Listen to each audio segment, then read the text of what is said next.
And we are live.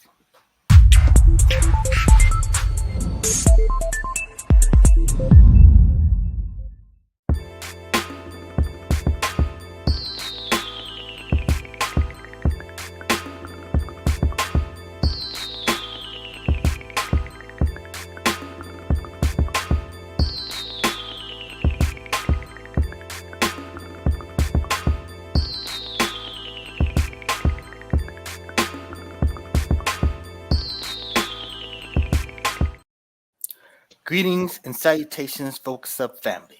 Welcome to the September 21, 24 installment of the Focus Up Show. We thank you for tuning in with us live every Saturday at 9 a.m. on YouTube and various other platforms, catching up with us on replay. And we ask that you click that like, that subscribe, that bell, and share to support and maintain your weekly Focus Up fix. I am Mr. Nice Guy, nice as in the word saint, spelled backwards, and my co-hosts today are Brother Walk, host of Sex Talk with Walk, Thursday at 9 p.m. We got our guest host, Camille Shabazz. Brother Shabazz, the author of The Macadine. Did I pronounce that properly, brother? Yes, sir. Welcome to the show. We got our Minister of Information, Brother Student X, star of Mutant Politics. He's going to be moderating a heated debate after this show. What's that's going to be about, Mr. Student X? Yes, sir. We're going to ask the question, why Trump or why Kamala? And just get into it. That's what's up. And then we got Mr. Floyd X. What's going on with you, brother? Chilling. Just bought me a new Green Bay hat for the season, Get this football going tomorrow. I'm FOI, but, I still like sport and play, too. That's what's up. All right. So that having been said, First Lady J, she's not here. She's taking care of some things. This is one of the Saturdays that El Poo got to take care of this other stuff. So that's why we're not gonna have a spin that back. El Poo starts spin that back Saturday at 10:30 a.m. Just not this Saturday or next Saturday. We're gonna have Mutant Politics. That's what's gonna be up. So let's get to the get. Oh, and we might have another guest drop in, Brother Omar. We'll see how that plays out. But let's get to the get. What's going on with you, Brother Walk? I'm good. I'm ready to go. Ready to rock and roll. Let's get this in. All right, let's do this. Okay. Hey, you know what? We got Brother Camille Shabazz. You want to do a proper intro? You want to lay some introduction? You want to say something about this before we give this brother a little moment to say hello? Yeah, real quick. This is Brother Camille Shabazz. I met this brother in the mosque number 73 here in Sacramento, FOI. He was a teacher at the Muhammad University or a dean or something of that nature at the MUI. And I respect this brother, appreciate this brother. He always was a soldier. I think he got like two sons he was bringing up and raising up. And he was a teacher of men. That was a good brother, Camille Shabazz. Welcome to the show, brother. Thank you very much. I also have two additional daughters, one 4 years old and one 7 months. Actually, she turned 8 months today. Yes, sir. Okay. You know, with the teachings, they gear us at reversing the aging process. That's right. Yes, sir. Similar to what they call Benjamin Buttons. Benjamin Buttons. So yeah, we are taught to eat to live. All right. So that's right. Hey, I would add real quick that the brother had the best uniforms too when it came to the mosque, brother. Let me tell you that. Brother would be fitted, had very unique, colors and designs, brother. That brother, top FOI, top soldier. Cool. Thank you very much, man. Appreciate that introduction. Yes, sir. Brilliant, brother agnostic, Afro agnostics. What's going on with you, brother? What's up, y'all? How y'all doing? Brother, good to see you. Right on time. Student X. Apologies for my lateness. Yeah. Hey. Problem, brother. No problem. So where we at, Mr. Nice Guy? You know what? Let's start it off with the first. Rest in peace to Tito Jackson. You're talking about the Jackson 5. This is the template of family groups.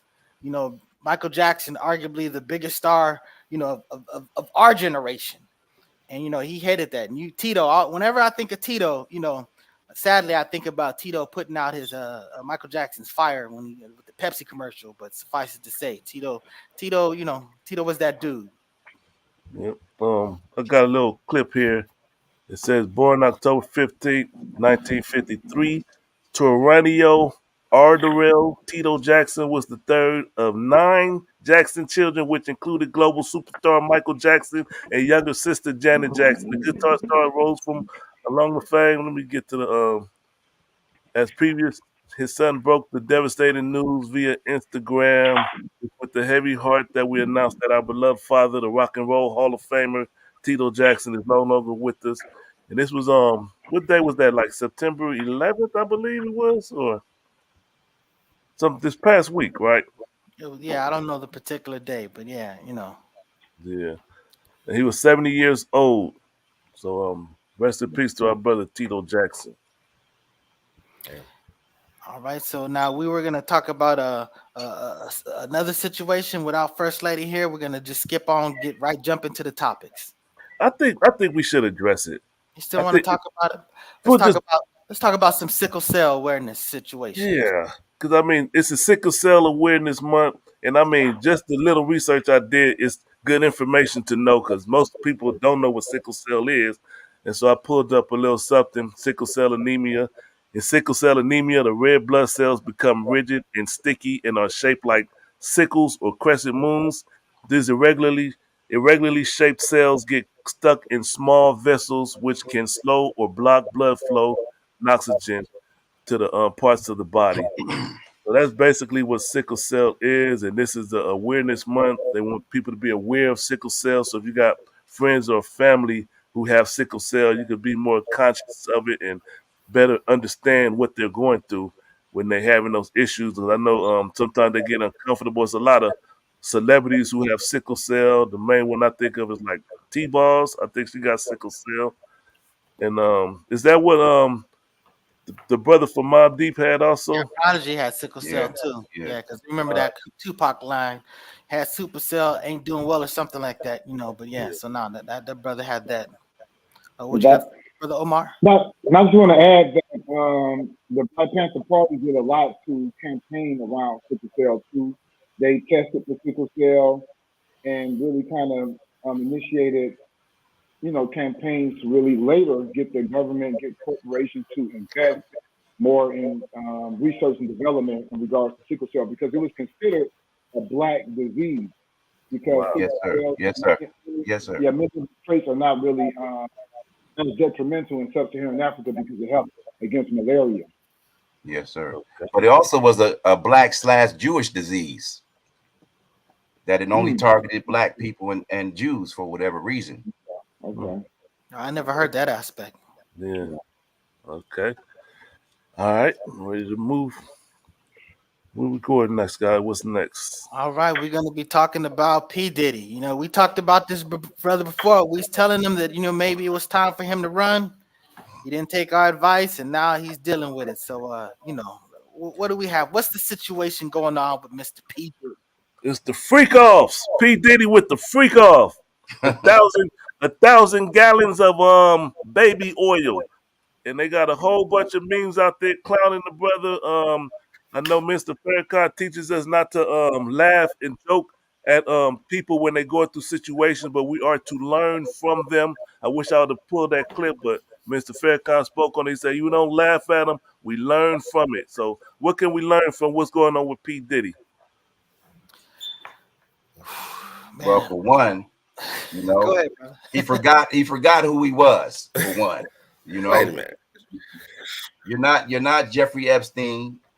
When it all boils down to it, you're a black man and you're going to get treated accordingly. So now that he has become persona non grata, his time is up. And whoever he offended, whether it was the people from Chirac or Clive Davis or the government, his doom is sealed. Oh, wait, are you saying that he was trying to buy NBC? I don't know what he was trying to do. But hey, Walk, you look like you were about to say something. What was you about to say something? No, all I'm saying he pissed somebody off. Exactly. He did something because they just straight targeting his brother. Because when you listen to the charges, it don't seem like something is there. You know what I'm saying? It's not like concrete. We got them like this. But I was listening to a radio show yesterday, and they had an FBI agent on there, and they was like, we're dissecting the criminal enterprise of Puff Daddy. I'm like, God damn, like but I do want to say this. If you came into my house and you saw 4 boxes of baby oil, you're gonna look at me a little different. You're gonna be like I know I would trip out. So but I like baby. He obviously had a baby oil fetish of some type, no doubt. And the brothels have come out saying that, baby oil is not an ideal thing for what everybody thinks he's using it for. Yeah, I don't know what he's using it for, but no, go ahead, bro. I'm sorry. No, go ahead. Brother Student X, what were you about to say? Yeah, I was about to say that, Diddy is definitely no Epstein, for sure. I want to remind people who Epstein was, a CIA, Mossad asset, human trafficking in all its form was a side hustle for Epstein, where he used that for blackmail, extortion, usually by like sexually compromising individuals, through their activities and whatnot, but Epstein, his primary role was a financial hitman. That's what he was involved in, as well as finding money, being hid or stolen from powerful people and organizations. He was involved in currency manipulation. So just going back to Diddy, I don't know exactly what's going on. He definitely, upset at someone. This is like, the prosecution of a man of his ilk based on these charges was more something we saw during Trump's tenure as president, going after those guys. So it feels like to me that someone else is the target. This is just the first chip to fall. Who knows? Maybe Oprah might be next. I don't know, but we'll see what happens. Definitely. Brother Omar, you got a take on this? Man, I got a lot of takes on this. So many things to say. For one, I hear a lot of condemnation of homosexuality or the implication of him being gay and gay parties and freak offs, as if we didn't go to Freaknik, like we're not all down with the freaky stuff. That's what we like. That's what we seek when we go out as black men and so forth. But I think throughout this, I hear no condemnation of pimping, and I think partly because pimping is celebrated and normalized in our culture and in the music. If you listen to The World is filled with pimps and hoes on Biggie Small's second album, he's telling you explicitly what he does. Everything that he's being charged with, everything that's implied in pimping, that people, they kind of glorize pimping, kind of minimize what, the brutality and the coercion involved in pimping. The charges of racketeering, of sex trafficking, conspiracy, and kidnapping, it is all in one word, pimp. He was a pimp. He was a lower level Hugh Hefner. And I think he's not being targeted because he's black. He's being targeted because he's just a dumb criminal. I think that's pretty much it. And I do find it interesting that the top 3 hip hop labels, the founders of those top 3 hip hop labels, Def Jam, he's a fugitive, so to speak. Suge Knight, Death Row, he's in prison, and now Diddy is in prison. Now when you call him a fugitive, you talking about Russell Simmons, right? Yeah, that's not accurate, brother. So he's saying quote unquote. Okay, Yeah, all right. Yeah, okay. Because he'll come up. Diddy should have took note from Russell Simmons. He should have had a suite right next door to Diddy. We've been doing shows like this, Run Diddy Run. Like a year ago, we've been saying Diddy should have ran. I'd have been in Valley right next to Russell Simmons doing yoga. Well, he had a test run when he took that one trip, but he came back. Okay. I don't think he should have ran. Because where you going to go? You going to go hide out in Bali and then what? And they going to say, okay, you can't come back to America? Because, according to Russell Simmons, he's not running. He come back to America all the time. He came to whoever got their Walk of Fame, and he come to those Rock and Roll Hall of Fame events. So he's not hiding. He just out of the country. He's running, man. He's running. Yeah. I never seen any pictures of him in America. You got any footage of that? I'm sorry. I've seen he was at the somebody was getting a star on the Walk of Fame, and he was there. So I've seen the Okay. pictures of it. So Hey, he you does know what? come back to America. He was trolling like 6ix9ine going to O Street at like 3:00 in the morning, making sure nobody's there, take a few pictures and run away. So, Yeah, he had a disguise on. But I mean, as far as P. Diddy goes, man, it's like I kind of feel bad for him, but you know, it's hard to feel bad for him when you think about that Cassie video and stuff like that. But me, I don't believe or trust the government, and I know that like those DAs, and they just bent on catching big fish. And P. That's Diddy it. is a big fish. That's If it. they can make a name for themselves, and I know that these people they've been waiting for the longest. They want a trial of the century like a OJ. They've been waiting. This is where all the money come in. TMZ is about to make a killing just covering Diddy, Right. and everybody gonna be going to their website looking for information. So they've been waiting for this. They want to catch a sir. big fish. It's and a make high it tech a- lynching. It's a high tech High-tech lynching. That's exactly what it is. Sometimes you want to catch a big fish because it's actually just a big fish. You know, I mean, he's getting a lot of lawsuits and complaints right now about things. Oh, yeah. So there is a hotness about his situation that might be compelling this. So, I mean, you have the situation what just went down with, you know, you talked about the video. I mean, you know, you probably should just go right into the whole Boosie thing because I mean, I think that Omar hit on a good point. Look, you know, to me, I think that society is way too sexually repressed. You know, a lot of this stuff is, you know, we pretend like, you know, how we are out in the open just to do what we do behind the you know, the curtains. And I'm just saying that, look, let's just acknowledge what we are, acknowledge what we do. You know what I'm saying? Not pretend like we have this big fear of sex or sexuality and stuff like that. If grown folks is doing what grown folks doing, more power to you.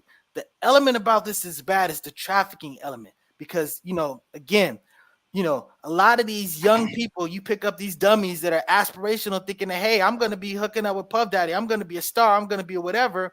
And then you're just basically, you know, a held sex toy. I mean, it's a problem. You know what I'm saying? So that's why this gets to where it is. So at some point, I agree with Omar. You know, we do glorify pimping way too much. It's something that's been done, and not only just in rap, but a lot in the Black community. And you know, I love the transition to we say the word trafficking to really deal into what's actually going on here, the horrors of it, and the fallout. My wife works with that stuff, so that's why I'm particularly sensitive to that stuff. But what's amazing is that everything that he's being accused of, Hugh Hefner did 10 times worse. Amen. And that criminal should have got what he got, but we understand that they got different rules and they don't, Right, you know, they don't exactly. necessarily pay the piper like they do. I was going to add, they were coming after him. He died. They had already He was 110 years old when he died. I mean, he had 75 years to get him. When he was building his enterprise, right? He had the privilege of whiteness, and it was just during a different time and era where women didn't have the voice. He was pursued right in the beginning of the Me Too movement. That's what made it possible to come after him. But he died 2 weeks after the movement, after the Epstein thing. I think he and some rumors suggest it was suicide. He didn't want let's keep this on Diddy. Let's keep this on Diddy but it's more than just people was partying and they just there. They was thinking they getting a record contract and partying with him. People are claiming that they was drugged up, don't know what the hell happened, and like, oh snap, I woke up and it's like 8 guys in the room and my mouth hurt. You know what I'm saying? So it's a lot more going on than just like you these what we hearing right now. And they got like 5 people who are coming forward. It's 5 women and a guy. So you know what I'm saying? So it's a lot more to this. It's unraveling right before us. At this point in the game, he's just easy pickings. Just like in Michigan, the inmate that's doing life in prison just successfully sued him for $100 million. Didn't they say they got thrown out? Yeah, he just beat that. He just beat that. That one got still, I mean, the judge granted it at first. Okay. So he can appeal that decision.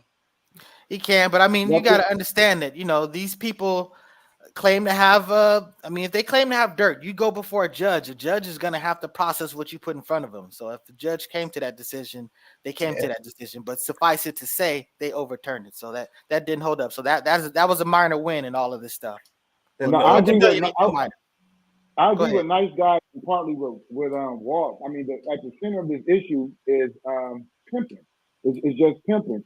The drugs, the coercion, all that is implied or comes into place when pimping is involved. And I think if you watch the documentary on Hugh Hefner, Secrets of the Playboy, I mean, that's pretty much the blueprint. They're both party moguls that partying in that high level always involves sex. And if you can supply the sex workers, that makes you a great party mogul. Yes, And sir. that's what he was doing. I mean, he didn't have to do that. He chose to do that. He chose to set himself up. He bragged about it. He explicitly talked about it. So, I mean, again, he's just a dumb criminal, in my opinion, who was, as we all are, we are taught to, we don't look at pimping as something negative. We look at it as, in the Bay Area, we have a big pimp culture. You know, it's pimping. It's cool, Yes, but sir. you know, we don't want to address that issue. Pimping is, to me, is at the heart of the issue. For that, you gonna play that? Yeah, a lot of people are asking, where is P. Diddy's friends? All these so-called friends he had, nobody's speaking up for him, nobody's supporting him, but he do got some supporters. I know Faison Love spoke up, and he got attacked for speaking up or trying to minimize what P. Diddy did. And then we got Boosie. He let me play this clip real quick. Just left New York City, hooked up with P. Diddy, finna blow past 50, you gon' have that. We the best, I'm a I'll start juking.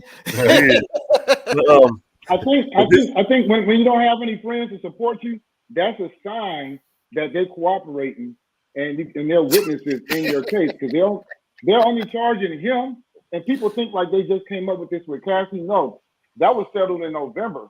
I mean, on average, it takes at least 2 years to build up a big case like this against a billionaire, someone with resources. They've been doing this. Casey don't make or break the case. They got videos. Go ahead, I'm sorry. I was to say, that's the thing, when you say he's a billionaire, he put up like $50 million to try to get out, and they said no. That's crazy. They was like, nope, you're going to sit your behind in jail a little longer. There's two reasons. Yes, sir. You know, he's a super flight risk. Super flight risk. And on top of that, they were worried that he'd get out and start intimidating witnesses. So that's the main thing, that they're trying to keep him isolated from that. So that's those are the two big dynamics. He turned in his passport, though. Yes. If you see the conditions that his lawyers they said had proposed, man, they were ridiculous. Like they were proposing that that they provided security to watch him. Yep. That he's gonna wear a monitor. That he's gonna give up all social media, his phones, passport, everything. To New York, yeah, knowing that he was supposed to get arrested, and they jumped the gun and went and got him. But he was supposed to have scheduled to turn himself in because they want to make an example out of him. Yeah. No but doubt. again, they this is a person that has a reputation of being somewhat of a gangster. Some people, I mean, he may not we may not look at him like Suge Knight, but there's a lot of people that do. And I'm just saying that, he's intimidating to a lot of people, and they're worried that if he's not locked up, he's going to start leaning on people, and the people that they're trying to use or convince to get to testify and whatever, they feel that they'll have an easier path to doing that if he's locked up. Let's hear what Shine had to say about him. Is an artist who used to work with him back in the day after Biggie passed. Shine is who was a rap artist who's now like a politician in Belize. This is what he has to say about him. I was defending him, and he turned around and called witnesses to testify against me, and he contributed. He pretty much sent me to prison. So that is the context by which you must always describe that relationship. Yes, I forgave, I moved. And then they real quick, they asked him, was you a part of the freak-offs? This is what he had to say about that. Were you aware of these freak-off events, and Were you aware of them? Did you have any participation in them? Oh my goodness, Jules Vasquez. Jules Vasquez. Were you aware of them? Jules Vasquez. Were you aware of the freak offs? Sir, I had nothing to do with Sean Combs' personal life, no interaction. That level, everything was strictly on a professional level. When did he start talking like that? Like, That's what That's his inside voice, his politician voice. He's back home now. He got it down. Yeah. So there's some people again are not speaking up against them. Let's go to what Boosie said. He put an Instagram and he was viciously attacked on the internet. Oh, that's the wrong one. Where's it at? Let me see if I can pull it up real quick. Here we go. All right. Here we go. And it says, I can't even read that. Let me see. He says, I feel Diddy in jail for basically doing what every famous entertainer has done. Flew bees out for sex. He just freakier. He actually do call women prostitutes who fly unwillingly to be with their partners for sex. If that's the case, you being filmed, on a plane out, you should have been labeled a prostitute. If that's the case, then 80% of the women reading this in trafficking, you're a celebrity. You got to fly P in. How else you going to get the P? You're never in one place. When I saw that video, I was pissed off at that. At this ninja, he really got a problem. But facing life in prison for doing basically what so many other entertainers has done. I mean, look, dude, you're making the argument that they should probably be in jail too. Right. That's what somebody said. He's snitching on everybody if he's saying that. I guess so. I mean, well, first of all, Boosie he's a jailhouse attorney. He doesn't really know what he's talking about, I mean, the founders of Motown didn't do this. The founders of Stax didn't do this. I mean, this is a particular thing. Are we going to argue that all music labels are involved in pimping? They're not. You know what I'm saying? P. Diddy was a pimp. He was a gangster. He has a long rap sheet, criminal record. That's actually what he is accused of doing, and I believe it's true. And I believe they have enough evidence because when the feds come after you, they have their evidence. They have their case really built out. So I mean, I think he was just a low level Hugh Hefner. Well, if we do the history on Motown, Berry Gordy was a pimp before he started Motown. Right. So that's always been a part of the music industry to some degree. Hold on, he was an actual pimp, like pimping? Yes, sir. Okay. Low budget as usual, but yeah, okay. He was a pimp. Okay. So my family is from Stax. I should know that. I'm from Detroit. I should know that. I didn't know that. So my family is from Stax. Stax has nothing to do with none of the crap that Motown was doing. Yeah, man, Motown was hard, man. You know that they say that David Ruffin has something to do with Tammy Terrell's death. Oh, he did. Yeah. So yeah, I mean, the music industry is ruthless. Always has been and still is. It's really the money industry. Whenever you have power, these people, sex and drugs are their playthings. It's just how it is. You know what I'm saying? So it's the nature of being in that crowd that's way too exclusive for us to be a part of. But let me ask you this though. I think another thing too, do you think this is like a men's problem? Whenever men have power within institutions, because we don't see any female black women parallels to P. Diddy, to R. Kelly, to these figures, these fallen execs and celebrities. I beg to differ about that. If you look at, you got 4 black women politicians right now that are being investigated for sexual and financial misappropriation. From Fannie Willis to the sister down in Louisiana, the mayor down there, all of them have been caught in sex in monetary scandals. Yeah, I'm saying corruption, but I'm saying as far as like racketeering and prostitution and things like that. Yeah, I mean, corruption is all around the board. Of course, men do more of it. I'm speaking specifically in terms of violence. violent type of I mean, action. well, look, we know that there are madams that do all of this stuff, you know. Right, But I mean, right. but they're not necessarily have a regular They're business. not the They're not a regular business type like situation where it's like, you know, Puffy's doing a business thing and then he's doing this other thing. They tend not to be having the business aspect as well. So you don't see, you know, necessarily big females, but I mean, you can argue that, well, you know, Snoop Dogg's wife, she's going to be running a strip club. I mean, it's, you know, a that's high-end legit. strip club for the top people. There's So, nothing wrong with a strip club, but I'm saying the madams work in the brothel. The brothel is not the madam. well, I mean, come on now, strip clubs are nothing but undercover brothels. You know, that's if why you ever been to a strip club, you know when you go to that back room and give them $100, all types of stuff is going on. Well, hold on. I don't know nothing about that. Hey, Chris Rock did a whole video called "The Champagne Room" or something like that. So, come on now. But if you look at the ownership, the proprietorship of strip clubs, majority men. I mean, the majority of men are in power in general, you know what I mean? So it's kind of just, it's like comparing apples to oranges at the end of the day, you know? So if women,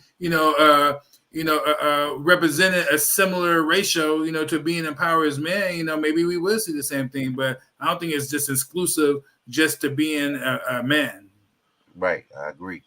Yes, sir. So I think not exclusive to being a man, but I'm just saying putting it in that framework helps to address the issue and get to the root of the issue. Because if, for instance, if 98% of mass shooters were women, we would definitely put that in the framework of gender, like what's going on with women. Or if they were, say, for instance, transgender, we would put a big question mark of what makes transgender, what's the connection between transgender and mass shooting. Good point. Now, you know, the last 2 years of mass shootings have been done by transgenders. Damn. The last 2 years, they have been transgenders that have done the mass shootings for the last 2 years, up until the recent one that happened with the other gentleman down south somewhere. They're all transgenders. 99% of all the mass shootings have been white males. Yes, sir. Right, so that's why we're gonna wrap it up on Diddy, or we got anything else to say about it? I think we're finished with Diddy. I don't know if you want to go to the commercial break or you want to jump into the next topic. Yeah, we're gonna jump to the commercials real quick. Oh shit.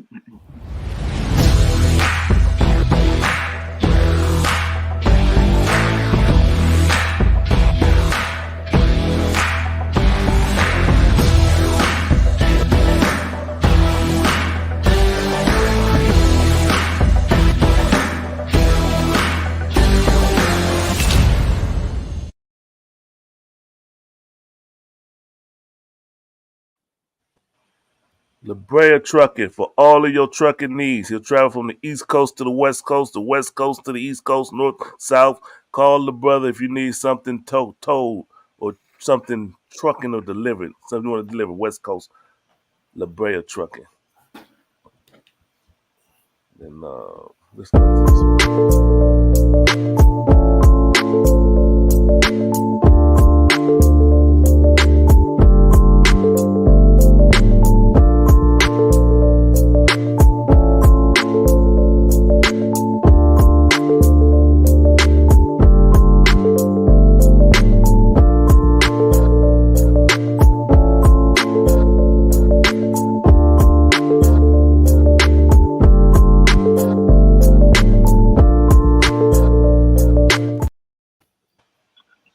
Rock Mutant Politics. Want to speak on it, Brother Charles? Yes, sir. We have a show today. Mr. Nice versus Brother Yusuf. And I haven't heard from Brother yet. I hope Brother not running. I hope he preparing for this. You know what I mean? So, but yeah, we're going to have that dialogue. We have some questions for Team Kamala, Team Trump, and then we're going to see why. You know, or why should either of them get our vote? You know, let's talk about it. All right.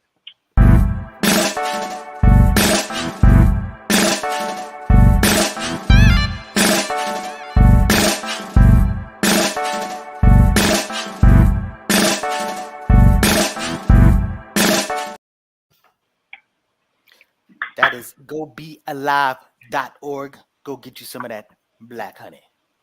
If you want to pick, you could go online and get it, or you could go to the store and pick it up. It's in the Petty Vice located in Venice, California, and then the Afro City Marketplace located in the Crenshaw Mall. All right. And then let's go to our brother Camille Shabazz. How you doing, brother? You want to speak on what you got going? In terms of my business, I'm at the Yes. Florence Square. I have a business called The Mecca, which is a health and wellness shop dealing in health and nutrition and other pertinent information that adds and enhances one's life. And also have a book called The Macadine, Essential Knowledge for Boys and Men. And what's interesting is we were talking about pimps, and the 30th chapter of my book deals with pimping and how pimping is actually a self-destructive career, you know. And Absolutely. also the word pimp is actually, we created an acronym for the word pimp. P standing for pathological, I standing for ignorant, M standing for marred, and P standing for parasite. You know, because that's Absolutely. exactly what a pimp is: Absolutely. a pathological, ignorant, marred parasite. Wow, that's tight. Absolutely. Okay. So And yes, sir. The what book are is your available on Amazon, huh? Excuse me. what are your store hours for the Mecca? 12 to 6. 12 to 6. Okay. 12 to 6 for now, my brother. And only been open 2 months. And for those of you who are in Sacramento and want to get a space, you got spaces in there that are available for the ones that are really, serious about entrepreneurship. And you're open during the African marketplace, the first and third Saturday of the month. Yes, sir. Actually, it'll be today as well, the 21st. Okay. So if you have time, come on and check us out. Cool. Yes, All right. sir. And All right, so we want to go to the next topic. You want to talk about this second assassination attempt on Trump, and really, to me, the thing to really address is: do you think that it's because of the rhetoric? No, it's because of the powers that be that don't want that man in office, from George Soros to Biden and Harris. Because if you notice, none of them sympathize with those assassination attempts, and both of them gave very dry, sympathetic, speeches after the attempts were made. Because in reality, they want the man dead as well. Yeah, They I don't want him think dead that's. as well. I don't know if that's a reasonable conclusion. I think that not only were they very sensitive. I mean, Trump even talked about them, calling them, saying that they were very good calls. I mean, he's like, it kind of took my energy out of really going after them because of how nice they were about calling them. I mean, look, you got to understand the Secret Service exists for a reason, because current presidents and past presidents are always a target. You know, this demand is not low. This demand is always high. What's usually not high is the opportunity. And both of these circumstances were situations where the opportunity was egregiously such that these really freak low quality type bum type situations could even occur. So to me, this doesn't look like much a conspiracy. Me and Charles X, me and Student X, we had a great discussion off camera, unfortunately, about this very type of thing before the first assassination attempt. And I was saying that, look, if the powers that be really wanted to get Trump, they supply him with the Secret Service. I mean, they can get him at any point in time. They can get him with food. They can get, these were such amateur attempts on him, right, that I'm saying that and plus they were in situations that were so badly policed that this screams of incompetence more than conspiracy. It screams an inside job to me. I agree. I agree with my brother. I believe that it is a conspiracy. I'm not a conspiracy. I think there's a section or sector of the ruling class that wants Trump dead, or they want him out of there. They don't want him. They want him out of the race. They don't want him to. I think he is a threat to even capital to a certain extent. So I think a section of the ruling class, they want him out of there. Yeah, it's clear as day. I mean, if you go back to the original charge of the Secret Service itself, it was about dealing with counterfeit money and protecting the economy against counterfeit money. It wasn't always to protect the president, but clearly, the lack of focus in terms of protecting President Trump, it's clear to everybody that, look, this is intentional. This is not just, Right.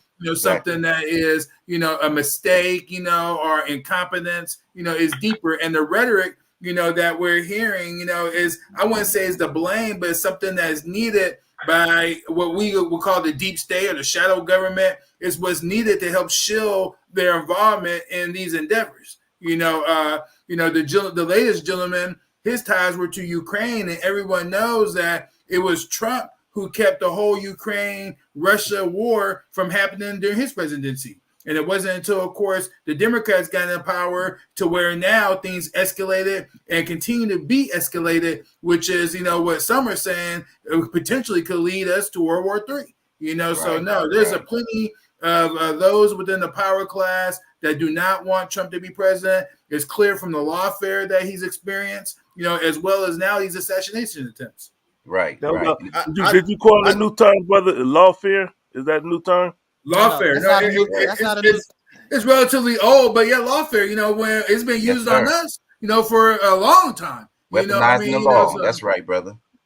Okay. I definitely think the rhetoric. I definitely think the speech and the rhetoric that Kamala Harris and Biden does have something to do with why these people are trying to make this man life straight up, because they're comparing them to Hitler. Right. Is that a real fair comparison? Hitler, damn, you know what I'm saying? Like, and you hear it all the time. Even you, if a person says like, I might vote for Trump, people look at you different. Like, oh, you're the devil. You're supporting him. He's racist. Like, damn. And then when you ask people why are you supporting Harris, they really don't have nothing to say. That's logical. You know what I'm saying? Because if you are an American citizen and you're looking at your pockets from 4 years ago, you can't help but think like things was just a little bit better 4 years ago. 4 years ago, I was making less money. 4 years ago, I was making less money, but my dollar was going further. Now I'm making more money, and I'm like, God damn, I got 4 items in the basket, and I'm about to spend $100. That's right, man. Yes, sir. I'm always right. So first of all, about that rhetoric, I mean that rhetoric swings both ways. So I mean, to me, if you play the tape, I know Floyd X has seen it. He probably doesn't have it queued up or anything. That probably doesn't have it. But when they sit there say, okay, you say that he's a fascist, you should never call him you shouldn't use that word. Wouldn't call him a fascist. And there's probably about 10 different examples of Trump basically calling her a fascist. I mean, he's basically doing the exact same thing that they're doing. But, and again, you can do that because you actually believe it to be truth. You don't necessarily have to be about some great conspiracy. And just because you want the guy out of him, I don't want him to be president, but I don't want him to be dead. I don't even want him to be in jail. I'm just saying it. But the bottom line is that, you got two wackos that do what they did, and they got the opportunity. I'm not going to say that there aren't people that want him to be, that wouldn't be happy with him being dead, maybe even people in power. But again, if they really wanted to pull that string, they can pull that string way more efficiently effective than those two bums. This is my little theory. I remember when Clinton came to Grambling, and I was really cool with one of the police officers in Grambling. And, a lot of the police in the South and small towns are really community folks, it's a little different. But she told me about when he was coming in to do the commencement speech, but the Secret Service and other security, folks were down there like months in advance, things out, looking at things. So I think when would-be assassins are able to get that close, it's because someone has given the okay. I think that they are fully aware of these lone wolf, operators, but they allow it to happen, and that's a signal or a message to Trump to get out the race. We're not going to protect you. We're going to let things happen on our watch, because again, I think a sector of the ruling class, they want him out of there because he's just unpredictable, and I think that's the main thing. He might just say and do anything. He's not beholden to a certain sector of the ruling class. Same thing with Kennedy. I mean, he was part of the ruling class. The ruling class is not united. They have conflict and inner struggles with each other. Right. I think that they are allowing these situations to occur. It's like I'm gonna look the other way. You know what I'm saying? You Yes, sir. because they do different, but with these certain situations, it's just like they was telling them it's somebody on the roof, like right there. What tells me You know that what it's I'm a saying? conspiracy is the primitive nature of those who are making the attempts. I mean, them guys are worse than Lee Harvey Oswald. I mean, these guys are primitive. They're like little kids trying to shoot somebody, and you got the most sophisticated. But they're allowing this amateur to get that close. Come on now. You know? So full disclosure, the obvious. second guy It's didn't obvious. get a shot off, didn't have a line of sight or anything like that. He was basically stopped before whatever, and I don't even know if he's actually being charged with that as much as being charged with, you know, having guns and this, that, and the other and stuff like that. So for all intents and purposes, they did their job on the second one. They did say that they failed to sweep the situation earlier, but again, they stopped it. So, I mean, to me, that screams incompetence more than what you're allowing, because again, he did not take a single shot. He was just Trump would have been around in that hole. Trump would have been coming around that hole. Yeah, come on now. The guy was there posted up 12 for hours. hours. He was lying in wait. Lying in wait. But my point was that if they were allowing it, they wouldn't have busted him. They would have just allowed him to do what he's doing. You see what I'm saying? They literally stopped it. So my point is that it flies in the face of the argument that they're allowing this to do when they stop it before it can even do whatever is supposed to attempting to be trying to do. From my understanding, it was a bystander who witnessed them and got him caught. Yeah, it wasn't even the Secret Service. It was a bystander. Yeah, well, that's not my understanding of the Secret Service. Said that the guy that whatever they said that they saw the gun, whatever stuff like that, and the bottom line is they reacted on it. But again, like I said, they stopped it for whatever reason. You can say that, but I'm saying that I don't think those are the facts. But the facts are that they stopped it beforehand. So, and again, they've made an argument before that Mar-a-Lago, even when he was president, they like, look, this is a headache to defend because you got public. This is like a place that public people are coming to and stuff like that. So there are logistical problems with that place, you know. So I mean, I'm not trying to make excuses for these cats. You know, they ain't been doing their job. That's the bottom line. But they on did purpose. their job. Well, again, I'm not in somebody's head. It's never my policy to speculate what's going on behind somebody else's eyeballs. That's well, the spot that they caught this gentleman at was a well-known spot to where the press themselves oftentimes took pictures, you know, of the president, you know, and the goings on there at that particular club. So it was a highly known position, you know, and clearly one that should have been defended, you know, in that instance when he was there, you know, and it was not, you know. So I think it's pretty clear what's going on. You know, I'm ready to move on to the next topic. All right, next topic. We're going to talk about the Kamala NABJ interview. So I'm pretty sure Walker's got something to say about this. Have you seen that interview, brother? Yeah, I've seen it. I seen it. I thought she was drunk. I think a lot of times she be seeming drunk to me, dude. But it's like they throwing her these softball questions and she sit there like, I grew up in a middle class family. Like I'm shocked she even got this far. She never survived the primary. She never got voted for. She was placed in that position. This is I know some Democrats that's really like, what the hell is going on? We're gonna lose again. So that's just how I feel. For sure. Hold on. Go ahead, y'all talk. I got something to do. Yeah. I mean, if you don't mind me picking up, you know, look, I like to start with things positively at times, right? So I was more impressed with these journalists this time around than when they had the panel that questioned Trump. These young people, you know, were sharp, you know, and they were, you know, they did press her more than what I saw from the past, the few interviews that she has done. You know, what was not impressive, you know, was the usual repeated Zionist propaganda that she spewed regarding Israel, and then her position on gun control, where she was asked a question regarding handguns, and she rambled on speaking about assault weapons. You know, and they had to reel her back in to even, you know, talk about it. You know, so you know it's you know the going back to the Second Amendment. You know, these Democrats, they take these positions, but I got to remind people that the Second Amendment, you know, was not put there for hunting not even necessarily to protect your house. It was put there to balance the power between the people and the state. Government. That's So right. it's a well-regulated militia being necessary to the security of a free state. The right of the people keep and bear arms shall not be infringed. And so back then, muskets was, what was being used. That was the most advanced firearm that existed, at the time. And in fact, the people were allowed to have cannons.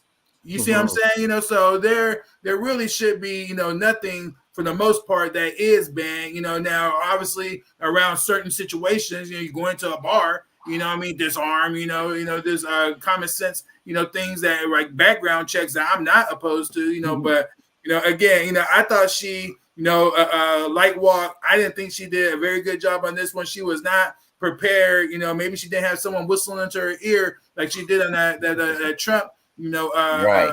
With those magic earrings. But she was not sharp at all. With this interview. Thank you. Yeah. Okay, I think that's absolutely ridiculous. First of all, she definitely didn't sound drunk to me. And the thing about the handguns, the reason why I didn't think that she was ducking or dodging, I think that she's saying that, look, we are about gun control, but we're not talking about necessarily controlling handguns. You're not going to control handguns. Handguns are gonna be available after fashion. What you can do is the checks. You can do the whatever obstacles you make for a person to get a handgun, you can, but you really can't necessarily stop the handgun violence from this. What you're really trying to stop is the bigger violence from the assault weapons. So to me, it wasn't an issue of just ducking. It's an issue of pointing out that, look, we understand that handguns, we're not trying to take away handguns from civilians and right people, but even right people don't need AK-47s. I've always said that, look, guns turn pussies into monsters. And I feel like, look, we need to turn those monsters back into pussies. It's okay to have a gun, what type of gun you want to have, but I'm just saying that you don't need an AK-47, civilians and stuff like that. Now, Charles X makes a great comment about, like, look, this isn't about, your protection, about accountability. You can say all that, that's good and fair, but the founding fathers, their mentality or their intentions behind whatever they did, that's not a great litmus for me, because these people weren't giving a damn about black people and black people's rights. So they weren't the moral litmus that I care about. So I'm just saying that, to me, I think that when you talk about what America can be, it's about what you logically put together going forward, not about necessarily what was done in the past. Yeah, addressing that point, with the founding fathers is that, you got to remember they were about protecting their own rights, and so now it just so happens through the years, now we're all encompassed underneath that document, the Constitution, and it's the most powerful document in the world that gives citizens rights. That's what part of the reason why everyone tries to run up over here, because the rights that are enumerated underneath that Constitution. So again, it wasn't made necessarily for us, but now it's applicable to us. And I think that's something that we should not shy away from. We should, every right that is enumerated to us, underneath the document, we should embrace it, hold on to it, and continue to move forward and build. Right. But I noticed during that interview, the interview she had, she was using a lot of filler. She was giving these long answers without really saying much. And they was trying to press her. And then it was getting like, okay, then the next person will ask a question. Because see, what she was doing was like sort of like when you writing a book report where you just put a whole bunch of stuff in there, then a little bit of the stuff that you're talking about. It's just so the professor could be like, you know what, I'm gonna just give you a damn beat. Because you know what I'm saying? He wrote like 10 pages. That's how her interviews was. That's word how salad. Interview was. Word salad. There we go. Perfect That's word. It. Yeah. Word salad. That's it. A lot of He's times a what master nice chef. guy do. That's what nice guy do on the show a lot. Kind of word salad. But anyway. Well, look, I just want to keep it a buck. She's a liar, an imposter, and she has no policy. She screwed her way to the top, and she's not black. Damn. She's not black. All right, we're gonna keep it a buck. She's a Punjabi. So and we her name is not even Kamala Harris. Her name is Kamala Imhoff. So we got a panel full of black men, and they say that black men do not support black women, and they're not supporting Kamala Harris. She's not a black woman. She's melanated. Well, she's an Indian. and she made it plain when she black. became senator. All the papers called her Indian American. She's a Punjabi. And how do Punjabis treat black people? They don't love you. Even Elijah Muhammad in his book, Our Savior Has Arrived, said, if a white man and a Hindu is walking down the street together, you kill the Hindu first. Damn. Because the Hindu is more corrupt than the white man. I think this is a perfect time to jump to Mark Robinson. Go ahead. Go ahead. Hey, I agree with everything you said, my brother. You sound like me a few weeks ago. Same thing. She ain't black. She's not black. Donald Trump was right. I mean, this is all. I mean, look, I love imposter. all point of views, and I would just say the sister, she definitely is Indian. There's no doubt about that. But I would say she's black too. You know what I mean? She's melanated. Just like I would say that She's melanated, but she's not one of us. Right, I see what you're saying. Because I think we're kind of, let me just ask on the question, since you brought it up, identity and so forth. We've been over this before, but let me just ask this: was Bob Marley black? Melanated. Melanation. See, we're called black because of a certain culture and identification. You know what I mean? Melanation is one thing, but the black man of America has a unique experience, culture, and history, and she doesn't share it as well as Obama didn't share it. They're not one of us. I agree. Now, when we say black, I mean there's black in the national Afro-American sense, and then there's black as in the racial sense. Right. I think that she is definitely black in the racial sense, in the same way that Bob Marley was black. Yeah, that's in the it. racial sense. He wasn't African American. Marcus Garvey wasn't that. Right. He wasn't black in the African American. Hey, let's move on to Mark Robinson in the last few minutes. You muted, Mr. Nice Guy. Deleted my picture. He went there. I was coming with the nuclear bomb, but you deleted my picture. Which picture? A picture of the. I'm gonna let it go. I didn't see it. Come on, bring it. Shit. What did you say? Bring it. It was gonna be the picture of Master Farad Muhammad. You know what I'm saying? Hey, you know what?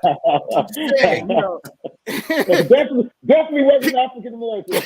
I'm just saying. Exactly. Hey, listen. Definitely wasn't foundational. Yeah. All right, let's move on. We're gonna speak on Mark Robinson real quick. He's the Lieutenant Governor of North Carolina. I think he's running for governor, and he has the full support of Donald Trump. And he was caught in a scandal recently, as far as they found he was visiting websites, called himself a black Nazi.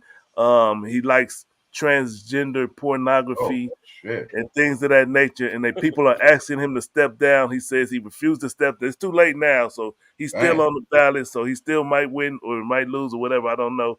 But let's go to some clips of him. So we now find ourselves struggling with people who have evil intents. You know, there's a time when we used to meet evil on the battlefield, and guess what we did to it? We killed it. Some liberal somewhere is going to say that sounds awful. Too bad.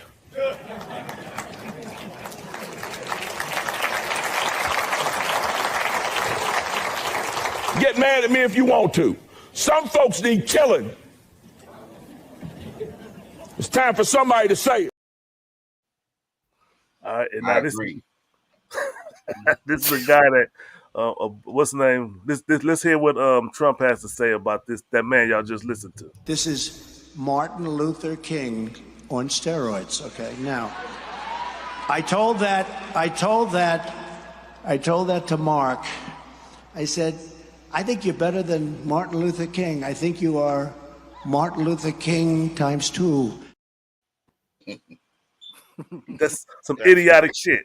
That's one of the more dumbest things I heard Trump say, honestly. Straight up. That's some idiotic shit. Hey, did you notice the racial makeup of everybody behind him on that podium? Yeah. Oh, no doubt. No doubt. Yeah. So this guy's running for governor, and Trump supports him. And, I think that's part of the reason that people are trying to get him killed or want him killed, because the moves that he's making. And that's not to condone it, but I know a lot of people are dissatisfied with Donald Trump, and a lot of people do support him. Well, I mean, but Donald Trump knows a little token Negro to come up there and you know what I'm saying, pat him on the head, like the dude, I forgot his name, with the big gums, like to pat him on the head, and he had the peace pamphlet. You know what I'm saying? He known for doing that. This is Donald Trump MO. Tim Scott. Tim Scott, you know, he get him one, and now he got a new one. But it's still that's just who he is. But I would have more money. No, I was having more money now, but my money was going a little further 4 years ago. Let's get Trump back in office. But some folks need killing. It's time for somebody to say it. But just to be clear, I am not voting. I'm not voting for nobody this year. I'm sitting this whole election out. All right. So we're gonna wrap it up there. Any last words? Anybody? I would say my last word would be just, you know, in defense of Mr. Nice about to bring up Masafar Muhammad. The thing about Masafar Muhammad was that he wasn't claiming to be a black man. In fact, he came and educated black men and women, and then raised up from one among us, you know, that represented us, you know, who then raised up another, you know. So he wasn't perpetrated. You know what I mean? He did tremendous service to the community, you know what I mean? So, you know, it's a difference. Kamala has been repping herself as being something that, you know, arguably maybe she's not. You know what I mean? You know, so that's how I would just close that up. Her birth certificate says she's Caucasian. Let's go to that. Well, I'd love to see she's it. an imposter. Your birth certificate can say all type of things. That, okay, you've heard that thing. Hey, you've heard the thing about you didn't change it. A cat. You can stick a cat. No, you didn't dispute it. I'm just saying it. You can stick a cat. What do you say? Like a cat in the ovens or something. Don't make it biscuits type of situation. So I'm just saying that you know, if your father is black and your mother is Indian, you're black. Now, if you don't, you're melanated. You're not a black person of America. She's melanated. You're talking about like you know, you're talking about color. Yes, she's melanated, but she's not one of us. She's one of me. She not like us. She not like us. She not like us. Hey, real quick, go to focusupshow.com. You can watch the videos, watch the shows. We got the Spin That Back. We have the Rock Mutant Politics, and we got the Focus Up Show. Go visit our website. You can buy merchandise there, and subscribe to our YouTube page, the Focus Up Network, and you'll get alerts to let you know that the show is live and on. And on that note, we're out of here. We'll see y'all next. Thanks to Brother Camille for joining the show. Appreciate you, brother. Thank you, brother. Thank you. Peace, brothers. Peace out.